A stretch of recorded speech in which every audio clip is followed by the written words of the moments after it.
ಕೂಡ ಕೆಲವು ಬೇಡಿಕೆ ಮಾನ್ಯ IPT ಸಾಲಪ್ಪ ಅವರು ಎಲ್ಲರದ್ದು ದೊಡ್ಡ ನಾಯಕರು. ಅವರು ಇಲ್ಲಿ MLA ಆಗಿ ಅದಕ್ಕಿಂತ ಹಿಂದೆನೂ ಅದರ ಆದ ನಂತರನೂ ನಿರಂತರವಾಗಿ ಹೋರಾಟ ಮಾಡಿ ಮತ್ತು ಅವ್ರದ್ದು ವರದಿಯಲ್ಲಿ ಏನೇನು ಸುರಕ್ಷೆ ಕ್ರಮ ಇರಬೇಕು, ಏನೇನು ಭದ್ರತೆ ಬರಬೇಕು ನಮ್ಮ ಕಾರ್ಮಿಕ ಮಿತ್ರರಿಗೆ, ಅದು ಎಲ್ಲ ಅಲ್ಲಿ ಬರೆದಿದ್ದಾರೆ. ಆ ಟೈಮಿಂದ ಸ್ವಲ್ಪ ತಂತ್ರಜ್ಞಾನ ಬೇರೆ ಆಗಿರ್ಬೋದು, ಬಟ್ ಆ ತಂತ್ರಜ್ಞಾನದ ಬಳಕೆ ಕೂಡ ನಾವು ಅಷ್ಟು ಮಟ್ಟಕ್ಕೆ ಮಾಡಬೇಕಾಗಿರುತ್ತದೆ. ನಮ್ಮ ಪೌರ ಕಾರ್ಮಿಕರಿಗೆ ಅನುಕೂಲಕ್ಕಾಗಿ ಅದು ಅಷ್ಟು ಆಗಿಲ್ಲ. ಅದು ನಾವು ಆ ದಿಕ್ಕಿನಲ್ಲಿ ಅವರಿಗೆ ಸಲಕರಣೆಗಳು ಇತ್ಯಾದಿ, ಹೊಸ ಸಲಕರಣೆಗಳು ಇತ್ಯಾದಿ ಕೊಟ್ಟರೆ ಅವ್ರದ್ದು ಎಫೆಕ್ಟಿವ್ನೆಸ್ ಜಾಸ್ತಿ ಆಗ್ತದೆ. ಅದಕ್ಕೆ ಆ ದಿಕ್ಕಿನಲ್ಲಿ ನಾವು ಕೆಲಸ ಮಾಡ್ತಾಯಿದ್ದೀವಿ. ನಮ್ಮ ಮಿತ್ರರು ಕೆಲವು ಪ್ರಶ್ನೆಗಳು ಕೇಳ್ತಾ ಇದ್ದಾರೆ. ಅದು ಒಂದು ಸಂಖ್ಯೆಗೆ ಅನುಗುಣವಾಗಿ ಎಷ್ಟು ತೊಗೊಳ್ಬೇಕಾಗಿರುತ್ತದೆ ಪೌರ ಕಾರ್ಮಿಕರು, ಅದಕ್ಕೆ ಸಂಖ್ಯೆ ಕಡಿಮೆ ಇದೆ ಅದು ಒಂದು ಹೇಳೋದು.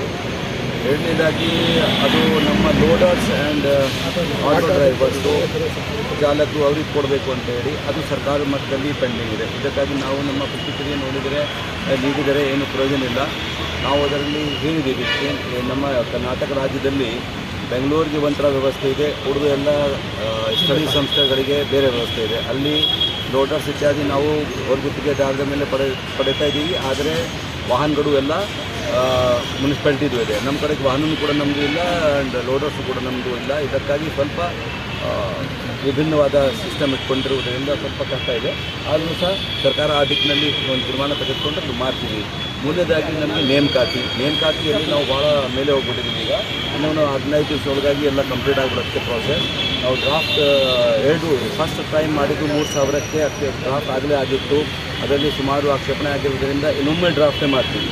3,000ಕ್ಕೆ ಸಂಬಂಧಪಟ್ಟಂತೆ ಅಲ್ಲಿ ಒಂದು 1,000 ಮಂದಿಗೆ ನಮಗೆ ರಿಕ್ರೂಟೇ ಮಾಡಲಿಕ್ಕೆ ಆಗ್ತಾಯಿಲ್ಲ. ಬಿಕಾಸ್ ಬೇರೆ ಬೇರೆ ಕೆಟಗರಿಯಲ್ಲಿ ಹೈದರಾಬಾದ್ ಕರ್ನಾಟಕದಲ್ಲಿ ಮತ್ತು ಇದರಲ್ಲಿ ಕನ್ನಡ ಮಾಧ್ಯಮದಲ್ಲಿ ಮತ್ತು ಕೆಲವು ಅಂಗವಿಕಲತೆಗೆ ಬಾಧಿತ ಆಗಿರೋದರಲ್ಲಿ ಇದನ್ನು ತುಂಬಲಿಕ್ಕೆ ಆಗ್ತಾಯಿಲ್ಲ. ಉಳಿದು 11,000 ಏನಂತ ಕಂಪ್ಲೀಟಾಗಿ ತುಂಬಲಿಕ್ಕೆ ಆಗ್ತಾಯಿದೆ. ಅದು ಲಿಸ್ಟ್ ಏನಿದೆ ನಾವು ಇನ್ನೂ 10 ದಿವಸದೊಳಗಾಗಿ 15 ದಿವಸದೊಳಗಾಗಿ ಡಿಕ್ಲೇರ್ ಮಾಡಿಬಿಡ್ತೀವಿ. So by 30th September list ಹೊರಗಡೆ ಬರುತ್ತೆ. ಆಮೇಲೆ ಅವ್ರದ್ದು ಆಕ್ಷೇಪ ಏನಾದರೂ ಇದ್ದರೆ ನೋಡಿಕೊಂಡು by first week of October ನಮ್ಗೆ ರೆಡಿ. DK ಶಿವಕುಮಾರ್ ಎಷ್ಟು % ಆಗಿದೆ? ಡೆಡ್ಲೈನ್ ನಮ್ಮ ಪ್ರಕಾರ 16ನೇ ತಾರೀಕುವರೆಗೂ ಇದೆ.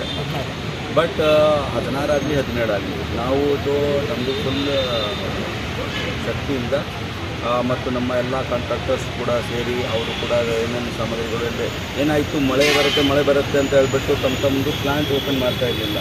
ಆ ಪ್ಲಾಂಟ್ ಓಪನ್ ಮಾಡಿದರೆ ನಡುವೆ ಏನಾದರೂ